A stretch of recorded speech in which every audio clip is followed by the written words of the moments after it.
সম্পদের সীমাবদ্ধতা সত্ত্বেও সবাইকে অন্তর্ভুক্ত করা হয়েছে বাজেটে। সংবাদ সম্মেলনে অর্থমন্ত্রী বললেন, ৮০% বাস্তবায়ন হলেও দেশের অর্থনীতি বদলে যাবে।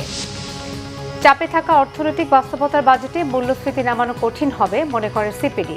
বিনিয়োগ আনতে ব্রোকার নিয়োগ নয়, পরিবেশ উন্নয়নে গুরুত্ব ব্যবসায়ীদের। দুর্নীতি লুটপাটের সুযোগ করে দেওয়া হয়েছে বাজেটে, জামায়াতের অভিযোগ। অর্থনৈতিক সংস্কারের প্রতিফলন ঘটেনি, মন্তব্য নাহিদ ইসলামের। মৌলভীবাজারে বিএসএফের গুলিতে বাংলাদেশি নিহত। কুষ্টিয়া সীমান্তে পুশিং চেষ্টা ব্যাহত।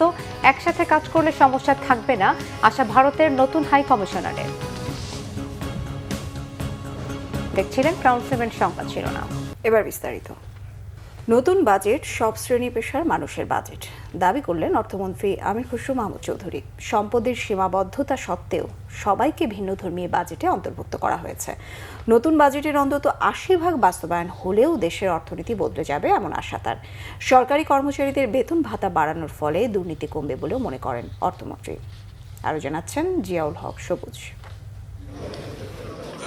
রীতি অনুযায়ী বাজেট ঘোষণার পরদিনই সংশ্লিষ্ট মন্ত্রী সচিবদের নিয়ে বাজেটোত্তর সংবাদ সম্মেলনে হাজির হন অর্থমন্ত্রী আমির খসরু মাহমুদ চৌধুরী। রাজধানীর ওসমানী স্মৃতি মিলনায়তনের এই সংবাদ সম্মেলনে নতুন বাজেটকে ভিন্নধর্মী দাবি করে তিনি বলেন, এই বাজেটের মূল লক্ষ্য বিনিয়োগ বাড়িয়ে নতুন কর্মসংস্থান তৈরি করা। এজন্য দক্ষতা বাড়াতে বিভিন্ন পদক্ষেপ তুলে ধরেন তিনি। বলেন, সরকার যেসব পদক্ষেপ নিয়েছে তাতে মূল্যস্ফীতি ধীরে ধীরে কমবে। বাজেটে যেসব প্রতিশ্রুতি দেয়া হয়েছে তা পূরণ সম্ভব হবে বলেও দাবি করেন তিনি। অর্থনীতির ভাবনার বাইরে ছিল, আমরা এই মানুষগুলোকে আনার চেষ্টা করেছি এবং সবার জন্য এই বাজেটে আপনারা লক্ষ্য করবেন অ্যালোকেশন ওয়াইজ আমাদের এই সীমিত সম্পদের মধ্যে, সীমাবদ্ধতার মধ্যেও সকলের জন্য কম বেশি অ্যালোকেশন দেওয়া আছে, প্রোগ্রাম দেওয়া আছে এবং রোড ম্যাপ দেওয়া আছে। সিপিডির মতো গবেষণা প্রতিষ্ঠান টার্গেট অনুযায়ী ৭ লাখ কোটি টাকা রাজস্ব আয় কঠিন হবে এমন মন্তব্য করলেও অর্থমন্ত্রীর আশা, স্বয়ংক্রিয় পদ্ধতির ব্যবহার ও আওতা বাড়িয়ে সেই লক্ষ্য পূরণ করা সম্ভব। আমাদেরকে যেই বিনিয়োগ, যেসব জায়গায় বিনিয়োগ করছে আমরা সেই জায়গায় বিনিয়োগ করছি। আমরা কিন্তু বড় বড় মেগা প্রজেক্টে যাচ্ছি না, তারা খেয়াল করেছে।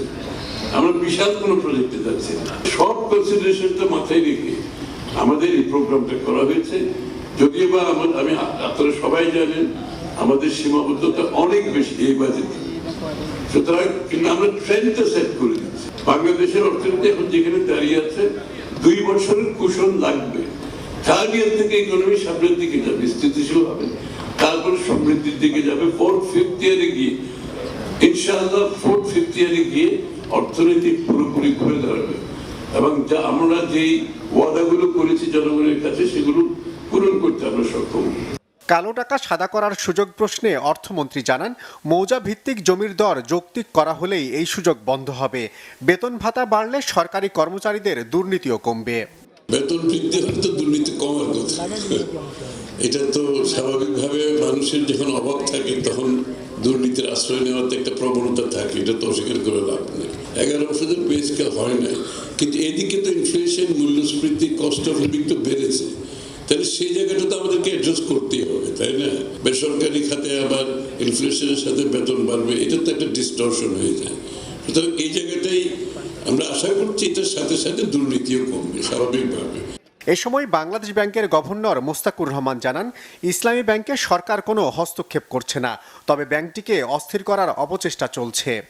এবং ইসলামী ব্যাংকের বোর্ড আমার ধারণা এই ব্যাপারে সজাগ আছেন, তারা কাজ করবেন। আমাদের কাছে যে সাপোর্টগুলো দিতে হয়, ইমার্জেন্সি লিকুইডিটি সাপোর্ট, সেগুলো আমরা দিব। ফলে এটা নিয়ে আমার মনে হয় না খুব একটা সমস্যা আছে। যেটা স্বাভাবিকভাবে সবাইকে বুঝতে হবে যে আমাদের প্রায় 1/3 ডিপোজিট চুরি হয়ে গেছে।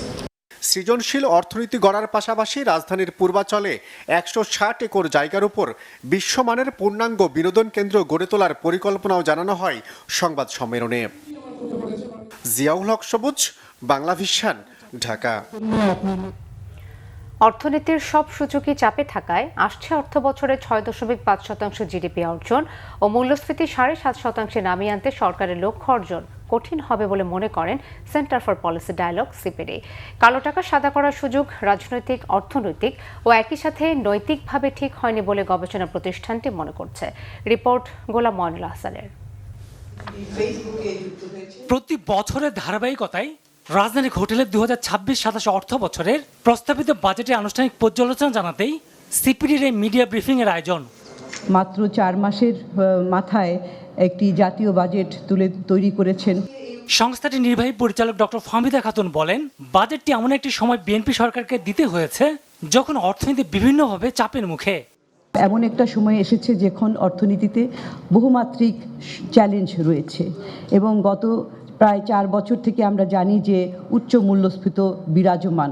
তার পাশাপাশি দেখছি আমাদের প্রবৃদ্ধি দুর্বল হয়ে পড়েছে, দুর্বল ব্যক্তি খাতের বিনিয়োগ, কর্মসংস্থান হচ্ছে না, রাজস্ব আহরণে ঘাটতি রয়েছে এবং ব্যাংকিং খাত দুর্বল অবস্থায় রয়েছে। রাজস্ব আহরণ সহ বেশ কিছু লক্ষ্যমাত্রা আরেকটু বাস্তবসম্মত হওয়া উচিত ছিল বলে মনে করে সিপিডি। বাস্তবায়নের যে চ্যালেঞ্জটা, সেই চ্যালেঞ্জটার প্রথম কথা হলো যে ভিত্তিটা ধরা হয়েছে, সেই ভিত্তিটা কিন্তু ধরা হয়েছে যে চতুর্থ কোয়ার্টারে চলমান অর্থ বছরে একটা চাঞ্চল্যকর একটা পরিস্থিতি সৃষ্টি হবে যখন নাকি আমাদের প্রবৃদ্ধির মাত্রা হঠাৎ করে বেড়ে যাবে, আমাদের ইনফ্লেশনের মাত্রা হঠাৎ করে কমে যাবে, আমাদের প্রাইভেট সেক্টরের যে ক্রেডিট গ্রোথ রেট সেটা হঠাৎ করে বেড়ে যাবে, আমাদের যে সম্পদ আহরণ সেটা হঠাৎ করে বেড়ে যাবে। এই যে প্রাক্কলনটা করা হয়েছে, আমার মনে হয় যে এটা আরও বাস্তবসম্মত করলে বাজেটের শৃঙ্খলাটা আরও ভালো হতো। বর্তমানে যে সক্ষমতা আছে এনবিআরের, প্রশাসনিক দক্ষতা, অটোমেশনের দক্ষতা, এগুলি যে আছে সেইটার প্রেক্ষিতে এবং সংস্কার যদি আরও বেগবানভাবে শুরু না করা হয় তাহলে সেই প্রেক্ষিতে এটা আহরণ করা 54% প্রবৃদ্ধি করা কষ্টকর হবে। বরাবরের মতো বাজেটে কালো টাকা সাদা করার সুযোগের বিরুদ্ধে সিপিডির অবস্থান তুলে ধরেন। যতবারই কালো টাকা সাদা করার স্কোপ দেওয়া হয়েছে তার থেকে সরকারের কাছে আয় খুবই কম আসছে, বরং এটা একটা অন্যদের জন্য এটা একটা মরাল হ্যাজার্ড সৃষ্টি করে থাকে। সেই জন্য আমরা বলেছি যে এটা অর্থনৈতিকভাবে এটা যুক্তিসঙ্গত না, এটা নৈতিকভাবেও এটা কাম্য না। বিনিয়োগ সহ অর্থনৈতিক গতিশীলতা সরকারের গ্যাস বেতন নিশ্চিত করার উপর অনেকটা নির্ভর করছে বলেও মনে করে সিপিডি। আমাদের তো বৈদেশিক গোলাম মইনুল হাসান, বাংলা ভিশন, ঢাকা। ঋণের নতুন বাজেটকে স্বাগত জানালেও তা বাস্তবায়নে বেশ কিছু চ্যালেঞ্জ দেখছেন ব্যবসায়ীরা। তারা বলছেন বিনিয়োগ আনতে ব্রোকার নিয়োগ নয়, বরং বিনিয়োগের পরিবেশ উন্নয়ন প্রয়োজন। আর অর্থনীতিবিদরা বলছেন বাজেটে খাতওয়ারি বরাদ্দ ও এর বাস্তবায়নে সুশাসন জরুরি। একই সাথে বিভিন্ন নীতি সুবিধা সর্বজনীন করার পরামর্শ তাদের। মামুন আব্দুল্লাহ রিপোর্ট। 2026-27 অর্থ বছরের জন্য রেকর্ড 9,38,000 কোটি টাকার বাজেট, খাতওয়ারি বরাদ্দ আর বড় অঙ্কের রাজস্ব লক্ষ্যমাত্রা এখন আলোচনার কেন্দ্রবিন্দু। এবং 2026-27 তবে সব ছাপিয়ে জীবনযাত্রার ব্যয় কমানো এবং ব্যবসার পরিবেশ নিশ্চিতে সরকারি প্রতিশ্রুতি বাস্তবায়নের অপেক্ষায় মানুষ। ব্যবসায়ীরা বলছেন বড় বাজেট সমস্যা নয়, তবে ঘাটতি মোকাবেলায় কিছুটা চাপে পড়তে পারে সরকার। বহু জায়গায় কাটছাট করেছে, কর কমিয়েছে, বহু জায়গায় আপনার অনেক কিছু অ্যাডজাস্ট করা হয়েছে, সেটা আমি সাধুবাদ জানাচ্ছি। কিন্তু প্রশ্ন হচ্ছে যদি এটা বড় বাজেট দিয়েছি, বিগত সরকার যে বাজেট দিয়েছে তাকে ছাড়াতে হবে, সেটা একটা পলিটিক্যাল স্ট্যান্ড, সেটা নিয়ে আমার মতো বিরোধ নাই। কিন্তু রাজস্ব আদায়ের ক্ষেত্রে যেন অনিয়ম না হয়, রাজস্ব আদায়ের ক্ষেত্রে যেন আমরা ছোট ছোট ব্যবসায়ীরা, বড় ব্যবসায়ীরা, ইভেন সবাই যেন নিষ্পেষিত না হই। বাংলাদেশ সরকারের পিআর হিসেবে দেখাচ্ছে যে আমরা ইনভেস্টমেন্টের জন্য এত অস্থির হয়ে পড়েছি, আমরা যাকে তাকে কমিশন দিয়ে বলছি তোমরা নিয়ে আসো। তাহলে আপনি তো সবাইকে এখানে ব্রোকার বানিয়ে দিচ্ছেন।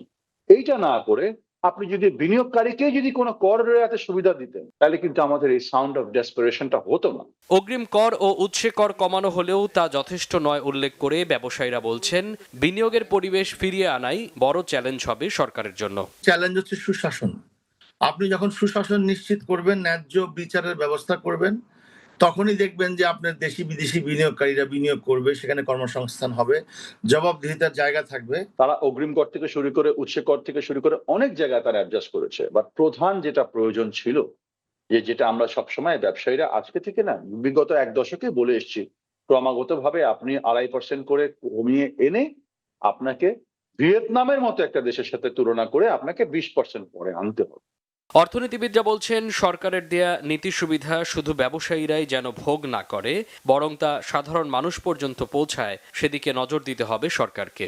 যেহেতু ইনফ্লেশনকে কমানোর জন্য অনেকগুলো প্রায় 60টির মতো ভোগ্য পণ্যের উপর বিশেষ করে উৎসে কর ছাড় দেওয়া হয়েছে বা অন্যান্য যে সমস্ত সুবিধাগুলো দেওয়া হয়েছে, এই সুবিধাটা যাতে অনেক ক্ষেত্রে দেখা যায় যে ব্যবসায়ীরাই সেই সুবিধাটা নিয়ে নিল, সেইটা যাতে না হয়, অর্থাৎ জনগণ যাতে তার বেনিফিটটা পায়, সেটিও মনিটরিং করার একটাই বিষয় আছে। রাজস্ব লক্ষ্যমাত্রা পূরণে সরকারকে আরও সুচিন্তিত নীতিমালা প্রণয়নের তাগিদ অর্থনীতিবিদদের। এরকম 41 lakh family card. Mamun Abdullah, Bangla vision, Dhaka. নিত্যপণ্যের দাম কমার সুফল সারা দেশের মানুষই ভোগ করবে, সবার জন্য এটি ভালো খবর, শুধু বিএনপির নয়, মন্তব্য করেছেন স্বরাষ্ট্রমন্ত্রী সালাউদ্দিন আহমেদ। কক্সবাজারের চকরিয়ায় প্রধানমন্ত্রীর জনসভাস্থল পরিদর্শনের পর সাংবাদিকদের একথা বলেন স্বরাষ্ট্রমন্ত্রী। বলেন, যারা এটিকে দলীয় বাজেট বলছেন তারা বোকার স্বর্গে বাস করেন।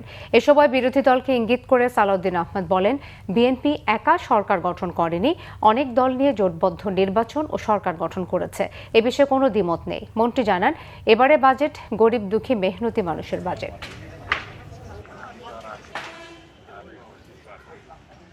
নিত্য প্রয়োজনীয় পণ্য সামগ্রীর দাম কমবে, এটা কি বিএনপির জন্য করা হয়েছে? এটা সারা বাংলাদেশের তৃণমূল পর্যায়ের সমস্ত নিম্নবিত্ত মধ্যবিত্তের সাধারণ জনগণের চাহিদা যে প্রত্যেকটি নিত্য প্রয়োজনীয় পণ্য সামগ্রীর মূল্য কমবে। এই বাজেট কি গণমুখী না? দরিদ্রমুখী বাজেট না? জনপ্রত্যাশা অনুযায়ী বাজেট না? অবশ্যই। আর যে সমস্ত অঙ্গীকার আমাদের ছিল তারুণ্যের জন্য এবং উদ্যোক্তা সৃষ্টির জন্য, তরুণ প্রজন্মের চাহিদা মেটানোর জন্য, সেই সমস্ত বিষয়গুলো আমরা তুলে ধরেছি সেখানে। এই বাজেটে দুর্নীতি লুটপাটের সুযোগ করে দেওয়া হয়েছে বলে অভিযোগ করেছেন জামায়াতে ইসলামের সেক্রেটারি জেনারেল মিয়া গোলাম পরওয়ার। তিনি বলেন, এবারের বাজেট ইতিহাসের সবচেয়ে বড় ঘাটতি বাজেট, যা ব্যাংক ঋণ এবং বিদেশি ঋণের উপর নির্ভরশীল। বাজেট ঘোষণার একদিন পর কেন্দ্রীয় কার্যালয়ে দলের পক্ষ থেকে আনুষ্ঠানিক প্রতিক্রিয়া এসব কথা বলেন তিনি। ব্যাংকিং খাতে আওয়ামী লীগের রেখে যাওয়া পথেই বর্তমান সরকার হাঁটছে বলে মন্তব্য করেন মিয়া গোলাম পরওয়ার।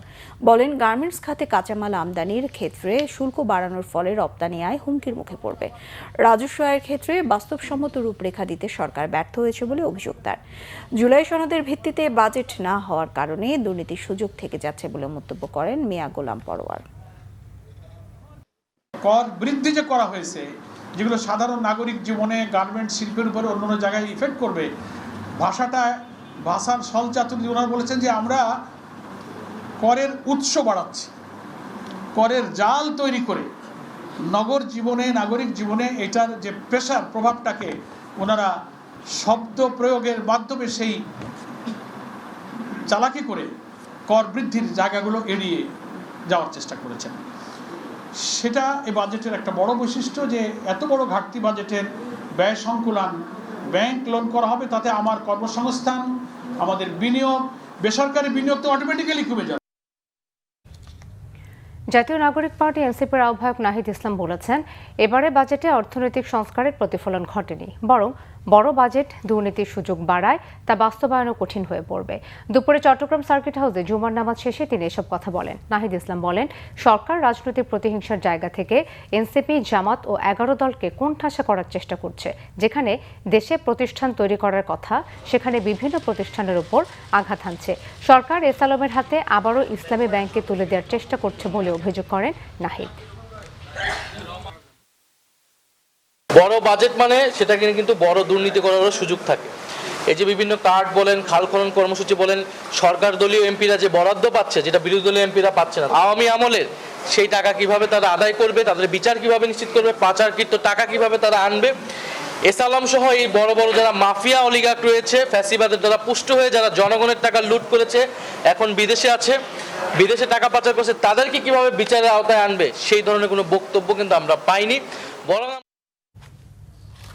কাল কক্সবাজার যাচ্ছেন প্রধানমন্ত্রী তারেক রহমান। খাল খনন, বৃক্ষরোপণ কর্মসূচির উদ্বোধন করবেন তিনি। এছাড়াও নবগঠিত মাতামুহুরী উপজেলা ও পেকুয়া পৌরসভা ভবনের ভিত্তিপ্রস্তর স্থাপন, জুলাই যোদ্ধা শহীদ ওয়াসিম আকরামের কবর জিয়ারত করবেন সরকার প্রধান। বক্তব্য রাখবেন চকরিয়ার জনসভায়।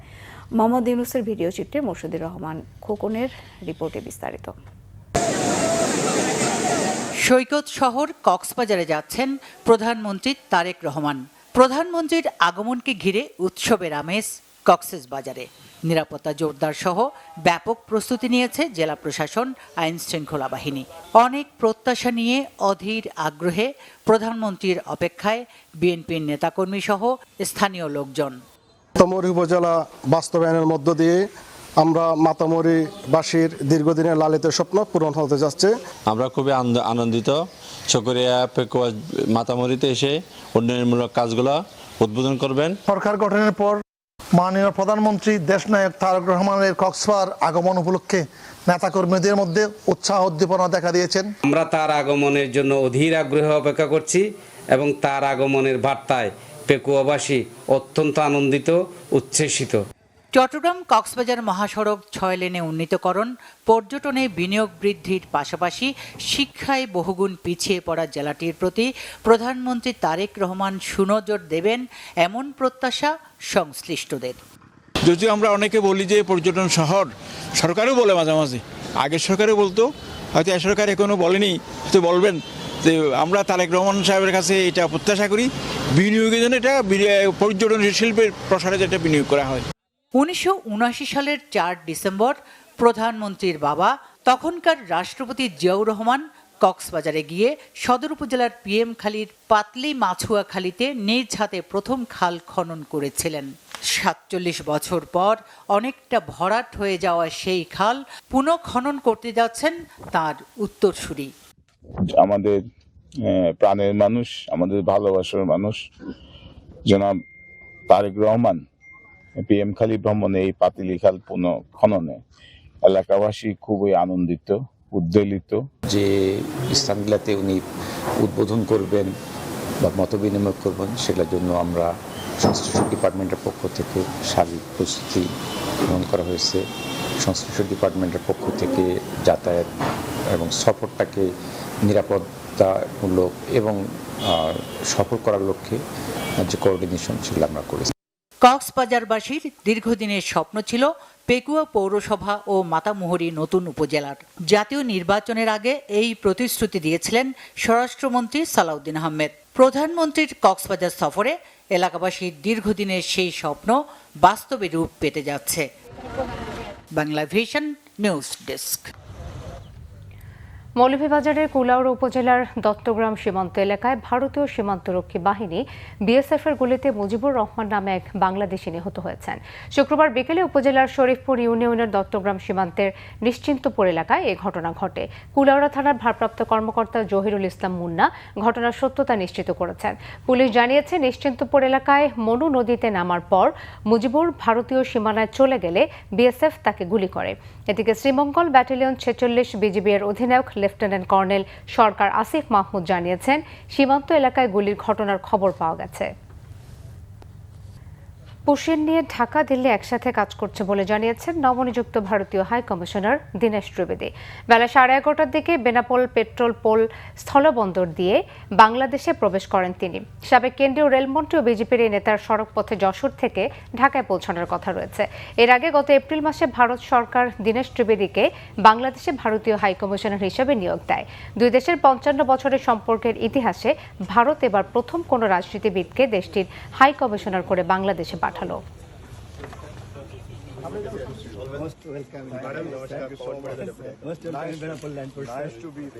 ডেমোক্রেসিতে অনেকবার ইস্যুস থাকে। আপনার একটা বাংলাদেশের স্ট্রং ডেমোক্রেসি, আমাদেরও স্ট্রং ডেমোক্রেসি, দুই ডেমোক্রেসি মিলে গেলে একটা ওয়ার্ল্ড পাওয়ার হয়ে যায়, একটা পুরো ইকোনমিক ওয়ার্ল্ড পাওয়ার হয়ে যায়। কিন্তু এই মেলামেশাটা দরকার, আর এর জন্য আমার যা দায়িত্ব আছে আমি নিশ্চয়ই পালন করব, কিন্তু আপনার সাপোর্ট থাকা দরকার। সীমান্ত হত্যা, বিএসএফের পুশিন, মাদক ও অস্ত্র চোরাচালান, সীমান্তে অবকাঠামো নির্মাণ এবং পার্বত্য অঞ্চলের সশস্ত্র গোষ্ঠীর কার্যক্রম, এসব ইস্যুতে ভারতের বর্ডার সিকিউরিটি ফোর্স বিএসএফের কাছে সীমান্ত সম্মেলনে উদ্বেগ জানিয়েছে বর্ডার গার্ড বাংলাদেশ বিজিবি। শুক্রবার গণমাধ্যমে পাঠানো সংবাদ বিজ্ঞপ্তিতে এসব তথ্য জানায় বিজিবি। এতে বলা হয়, সীমান্ত হত্যা শূন্যে নামিয়ে আনা এবং পুশিন কার্যক্রম বন্ধে কার্যকর পদক্ষেপ নেওয়ার আহ্বান জানিয়েছে বাংলাদেশ। গত 8 থেকে 11 জুন নয়াদিল্লিতে বিজিবি বিএসএফের মহাপরিচালক পর্যায়ের 7 57তম সীমান্ত সম্মেলন অনুষ্ঠিত হয়।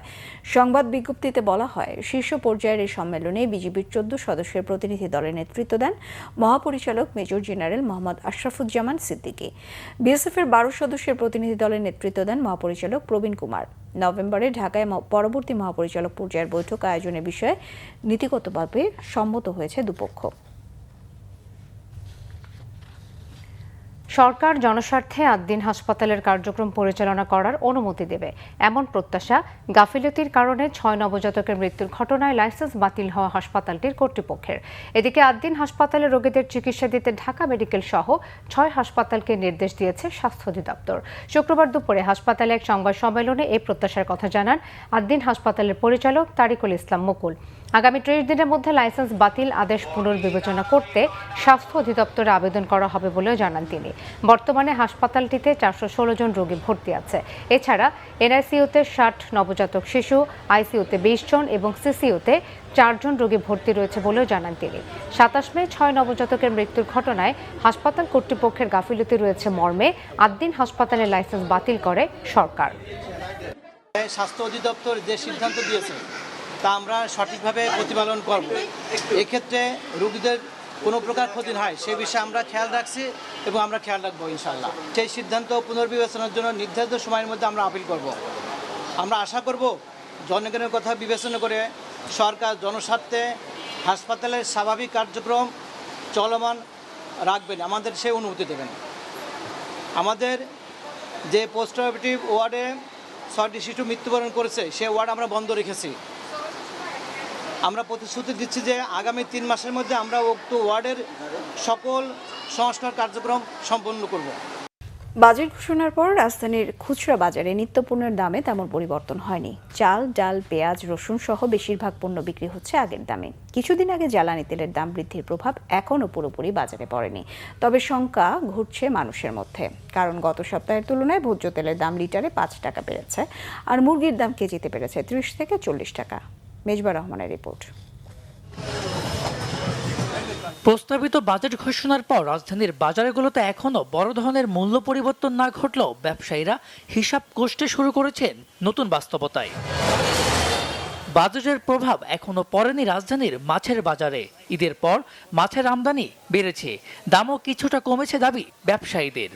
যে মাছ মোটামুটি দাম হবে আগে থেকে একটু কমই আছে। গ্যাসের সাথে যে মাছ ছিল আপনার ঈদের আগে মাছের আমদানি কম ছিল, এখন আমদানি তো বেশি। এই কারণে এখন ক্রেতা কম কিন্তু আমদানি বেশি, মাছের দাম ওরকমই হচ্ছে না। তবে স্বস্তি নেই মুরগির বাজারে। ঈদের পর দাম কমার বদলে কেজিতে 30 থেকে 40 টাকা বেড়েছে।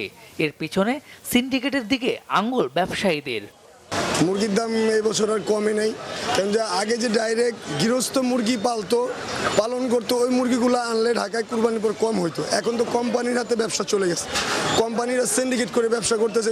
তবে ডজন প্রতি 10 থেকে 15 টাকা কমেছে নিম্নবিত্তের আমিষের একমাত্র ভরসা ডিমের দামের। গতকালকে বাজেট দিচ্ছে, কোনো প্রভাব পড়ে না, কিন্তু কিছু কিছু প্রভাব আমরা সাধারণ দোকানদারে ওটার পাড়াইছি।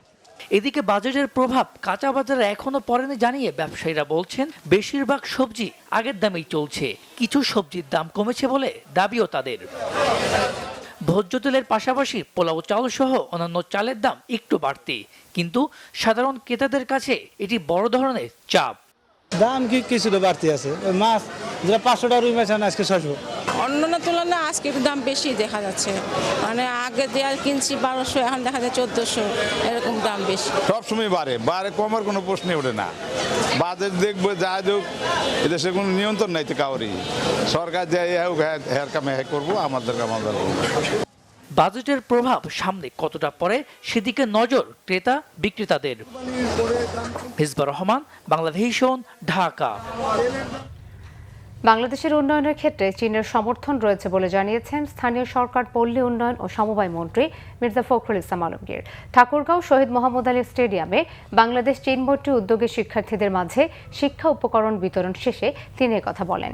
মির্জা ফখরুল বলেন, চীন অনেক শক্তিশালী দেশে পরিণত হয়েছে, তারা তাদের জনগণের জন্য অনেক কল্যাণকর কাজ করে যাচ্ছে। ঠাকুরগাঁওয়ে চীনের বিনিয়োগ আসবে বলে আশাবাদ ব্যক্ত করে মন্ত্রী বলেন, চীন বাংলাদেশের বন্ধুত্বপূর্ণ সম্পর্ক দীর্ঘায়ু হবে। আজকে সারা পৃথিবীতে চীন একটা শক্তিশালী দেশে পরিণত হয়েছে। চীন সবচেয়ে বেশি এখন তাদের জনগণের কল্যাণ করেছে। এখন বিভিন্ন দেশে তারা আমাদেরকে সমর্থন, সেভাবে আমাদেরকেও সমর্থন দিচ্ছে।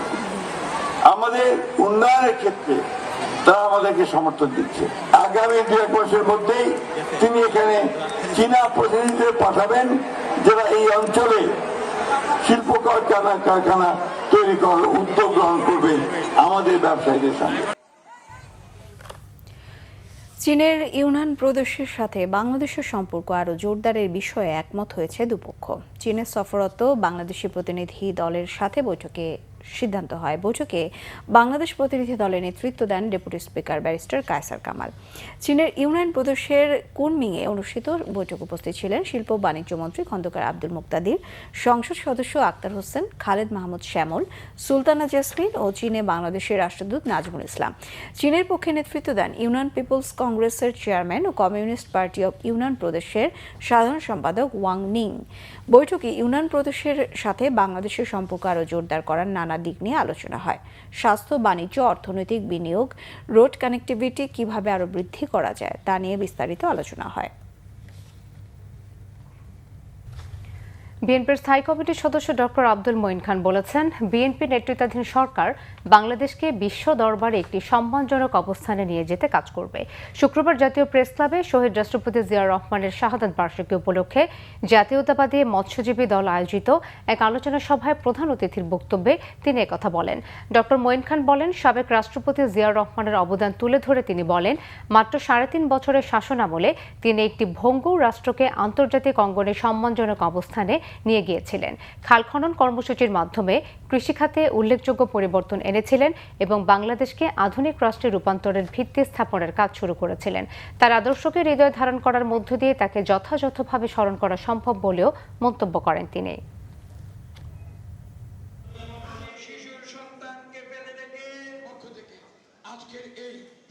আজকে জনাব তারেক রহমানের নেতৃত্বে যেমন বাংলাদেশ জাতিসংঘের সাধারণ পরিষদের সভাপতির পদ থেকে শহীদ প্রেসিডেন্ট জিয়াউর রহমানের নেতৃত্বে, ঠিক তেমনি জাতিসংঘের সিকিউরিটি কাউন্সিলের সর্বপ্রথম সদস্য পদে নির্বাচনে বাংলাদেশ জয়লাভ। এসব জিয়াউর রহমানের।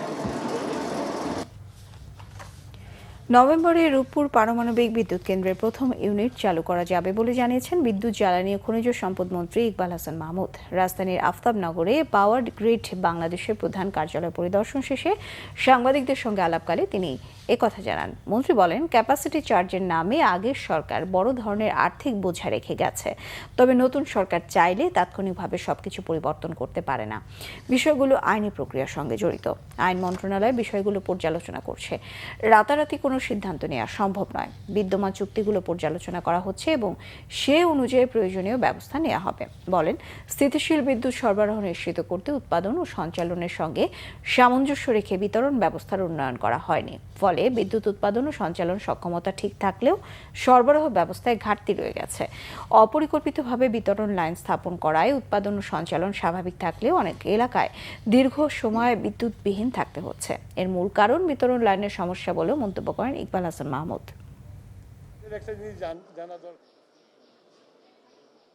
আশা করতেছি যে নভেম্বর মাস থেকে আমরা নিউক্লিয়ার পাওয়ারটা চালু হয়ে যাবে।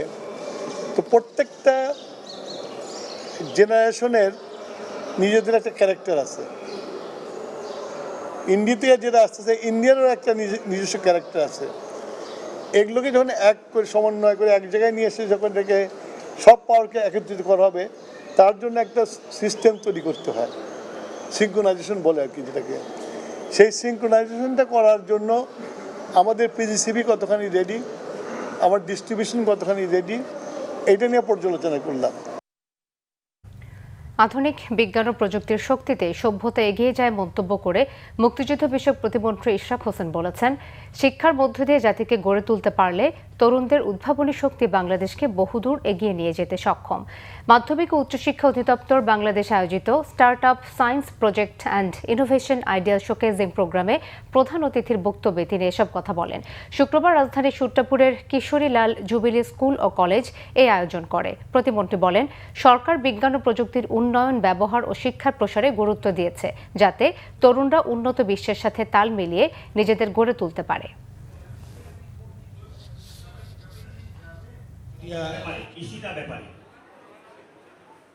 আধুনিক শিক্ষা এবং প্রযুক্তি এবং বিজ্ঞান চর্চার মাধ্যমে একটি জাতি হিসেবে যদি গড়ে তুলতে পারি, তাহলে আমাদের দেশের যে সকল সমস্যা রয়েছে সেগুলোকে আমরা অ্যাড্রেস করতে পারবো। এর পাশাপাশি আপনারা জানেন যে পৃথিবীর সবচেয়ে শক্তিশালী যে সকল রাষ্ট্র রয়েছে তারা শক্তিশালী হতে পেরেছে, কারণ তারা প্রযুক্তি এবং বিজ্ঞানের উপরে দীর্ঘদিন যাবত, দীর্ঘ শতকের পর শতক যাবত তারা রিসার্চ এবং ডেভেলপমেন্টের মাধ্যমে তাদের জাতিকে উন্নত করেছে। সারাদিনের আরো কিছু খবর নিয়ে একটি ডেস্ক রিপোর্ট। আগুনে ক্ষতিগ্রস্ত খুলনা সিটি মেডিকেল কলেজ হাসপাতাল দ্রুত চালু হবে বলে জানিয়েছেন জাতীয় সংসদের হুইপ ও খুলনা 3 আসনের সংসদ সদস্য রকিবুল ইসলাম বকুল। ক্ষতিগ্রস্ত হাসপাতাল ভবন পরিদর্শনের পর গণমাধ্যম কর্মীদের তিনি কথা বলেন। হাসপাতাল থেকে সরিয়ে নেওয়া 250-র বেশি রোগীর চিকিৎসা সেবা নিশ্চিত করার আশ্বাসও দেন। জনকল্যাণমুখী নয়, এবারের বাজেট জনতুষ্টিমূলক হয়েছে বলে মন্তব্য এনসিপির। রাজধানীর বাংলা মোটরের প্রধান কার্যালয়ে বাজেট বিষয়ে দলীয় প্রতিক্রিয়ায় একথা জানান এনসিপির ছায়া বাজেট কমিটির প্রধান ডক্টর আতিক মুজাহিদ। জানান, এটি ম্যানিফেস্টো নির্ভর ও শ্বেতহস্তিমূলক বাজেট হয়েছে। দলটির অভিযোগ, বাজেটে আয়ের উৎস স্পষ্ট নয় এবং এটি জনগণের সঙ্গে এক ধরনের প্রতারণা। জুলাইয়ের গণ আকাঙ্ক্ষার প্রতিফলন এবারের জাতীয় বাজেটে নেই, এমন মন্তব্য করেছেন জামায়াতে ইসলামী ঢাকা মহানগর উত্তরের আমির মোহাম্মদ সেলিম উদ্দিন। তার দাবি, এটি পুরনো ধারার বাজেট এবং এতে ঋণখেলাপিদের সুবিধা দেওয়ার পথ আরও উন্মুক্ত করা হয়েছে। বিশ্ব রক্তদাতা দিবস উপলক্ষে রাজধানীর মানিক মিয়া এভিনিউয়ে সাইকেল র্যালির আগে বক্তব্যে ঢাকা মহানগর উত্তরের আমির একথা বলেন।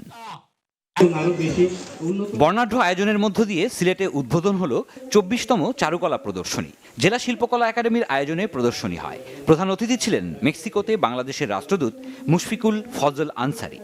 বক্তব্যে তিনি দেশের শিল্প ও সংস্কৃতি চর্চায় তরুণ শিল্পীদের ভূমিকার উপর গুরুত্ব আরোপ করেন।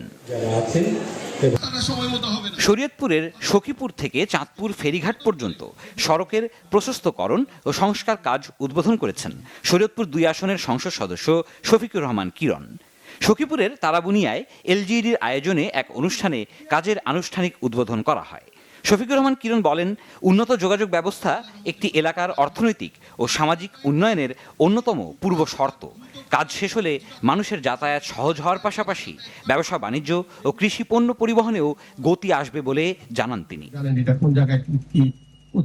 নিয়োগ বিধিমালা 2025 অনুযায়ী 14,384 জন চূড়ান্ত সুপারিশপ্রাপ্ত সহকারী শিক্ষকের দ্রুত পদায়নের দাবিতে সংবাদ সম্মেলন হয়েছে।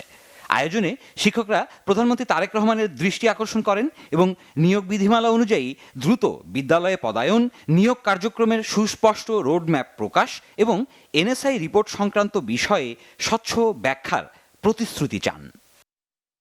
সিরাজুম মনির শুভ, বাংলা ভিশন, নিউজ ডেস্ক। শেষ করছি সংবাদ। শেষ করার আগে গ্রাউন্ড সিমের সংবাদ শিরোনামগুলো জানাবো আর একবার।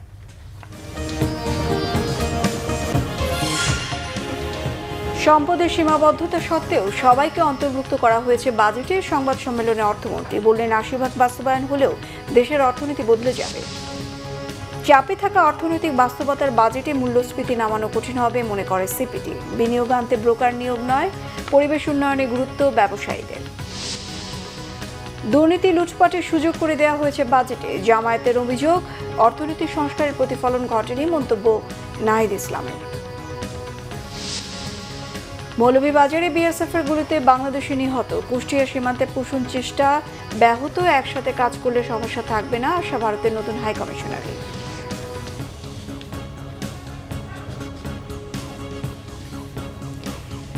এই ছিল এখনকার মতো। পরের সংবাদ রাত 1টায় দেখার আমন্ত্রণ রইল। এছাড়া বাংলা ভিশন সংবাদ এবং সংবাদ সংশ্লিষ্ট অনুষ্ঠান দেখতে ভিজিট করুন www.bvnews24.com ও facebook.com/banglavisionnews এবং সাবস্ক্রাইব করুন youtube.com/banglavisionnews। ধন্যবাদ। শুভরাত্রি।